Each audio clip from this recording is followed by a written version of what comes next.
Kulikuwa mtu Yohane aliyetumwa na Bwana kwa kufanya kazi ya habari njema ya kutengeneza njia ya Yesu mwana wa Mungu. Herode kafunga Yohane, ajili alimwambia si vyema uchukue mke wa ndugu yako.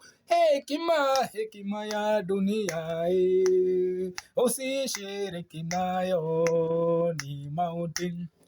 Kulikuwa mtu Yohane aliyetumwa na Bwana kwa kufanya kazi ya habari njema ya kutengeneza njia ya Yesu mwana wa Mungu.